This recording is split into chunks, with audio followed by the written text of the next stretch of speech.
Shalom, saudara-saudara yang dikasihi Tuhan Yesus Kristus. Hari ini kita akan merenungkan firman Tuhan yang dikeluarkan oleh Sinode GKO.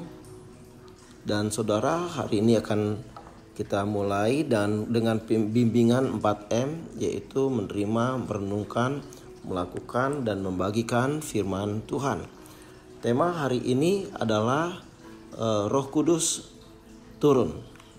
Untuk itu mari kita menerima firman Tuhan dengan kita bersama-sama berdoa.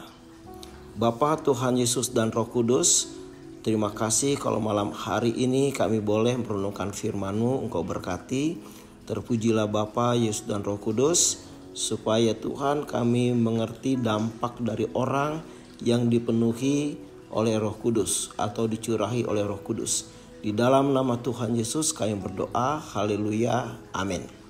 Saudara-saudara, saya ditemani oleh anak saya, Ruth Melati Wijaya. Untuk itu saya persilahkan untuk Ruth membaca Kisah Rasul pasal yang kedua. Tiba-tiba turunlah dari langit suatu bunyi seperti tiupan angin keras yang memenuhi seluruh rumah di mana mereka duduk. Dan tampaklah kepada mereka lidah-lidah seperti nyala api yang bertebaran dan hinggap pada mereka masing-masing. Ya, baik, terima kasih Ruth. Apakah ada pertanyaan yang mau diajukan? Saya punya 2 pertanyaan. Yang pertama, peristiwa apa yang terjadi pada para rasul ayat 3? Dan yang kedua, apa yang dialami para rasul ketika mereka dipenuhi Roh Kudus? Ya. Terima kasih atas pertanyaan yang diberikan. Jadi kalau kita lihat peristiwa yang terjadi pada ayat yang ketiga jelas, tampak kepada mereka lidah-lidah nyala api yang bertebaran dan hingga pada mereka masing-masing.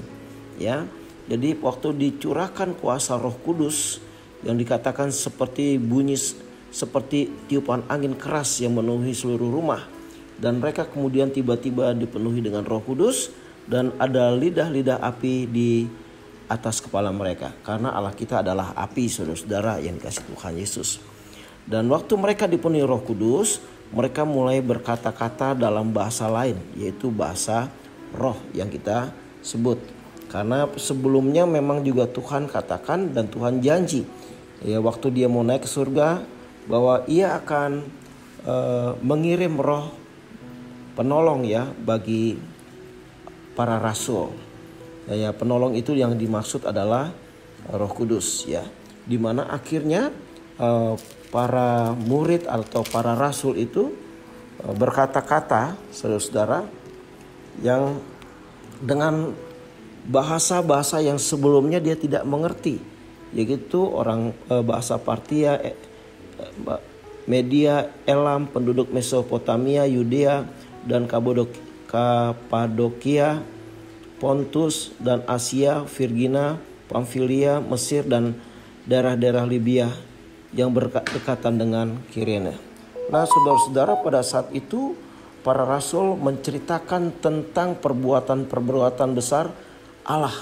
Tentunya ini bicara tentang Allah di dalam diri Yesus yang menyembuhkan orang sakit, yang mengusir setan, membangkitkan orang mati, mentahirkan orang kusta, dan tanda-tanda ajaib lagi yang termasuk yang lumpuh berjalan, yang bisu berkata-kata, dan masih banyak lagi, saudara-saudara. Nah, saudara-saudara, pada saat itu mereka tuh orang Galilea tapi bisa berbahasa-bahasa bangsa-bangsa lain.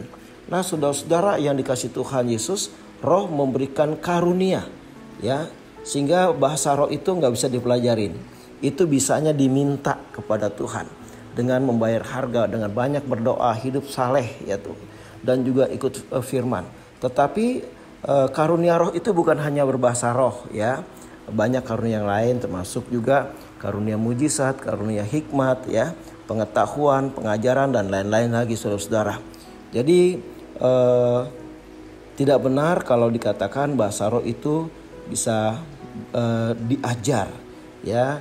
Yang mengajar hanya Roh Kudus. Kita hanya bisa meminta Tuhan memberikan karunia roh, ya.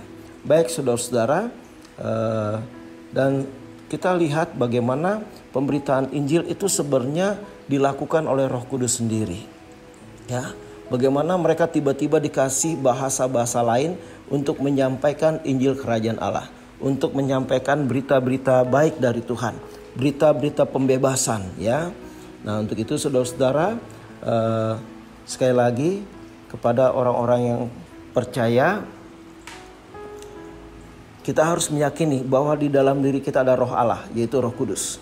Dan kita bisa meminta kepada Tuhan karunia bahasa lidah ini. Tapi kita jangan pernah menganggap bahwa setiap orang harus bisa berbahasa roh, karena itu karunia. Nah, saudara, tolong bagikan kepada keluarga, sahabat, saudara seiman di gereja, para pelayan Tuhan, dan setiap orang yang kita kenal, agar mereka mengerti bahwa kita juga sudah memiliki Roh Kudus ketika kita dibaptiskan. Oleh karena itu, hidup kita harus selalu dipimpin oleh Roh Kudus untuk semakin kuat dan takut akan Tuhan, berani memberitakan Injil Kerajaan Allah. Jadi beberapa hal, ya, ketika orang dipenuhi dengan Roh Kudus, berani memberitakan Injil Kerajaan Allah, memiliki kuasa, memiliki buah-buah roh, ya, dan hidupnya melayani Tuhan. Tuhan memberkati. Nah, saudara, mari kita berdoa menutup renungan ini. Ya Bapa, Yesus dan Roh Kudus, terima kasih atas firman-Mu yang boleh ditaburkan hari ini. Kiranya bisa menjadi berkat bagi banyak orang, biar nama Tuhan dimuliakan. Dan kami menyadari bahwa di dalam diri kami ada Roh Kudus yang hebat, bahwa roh itu lebih besar daripada roh dunia ini. Dan dengan itu kami boleh berani bersaksi, karena Tuhan minta kami untuk memberitakan Injil Kerajaan Allah kepada bangsa-bangsa. Terpujilah Bapa, Yesus dan Roh Kudus. Haleluya. Amin.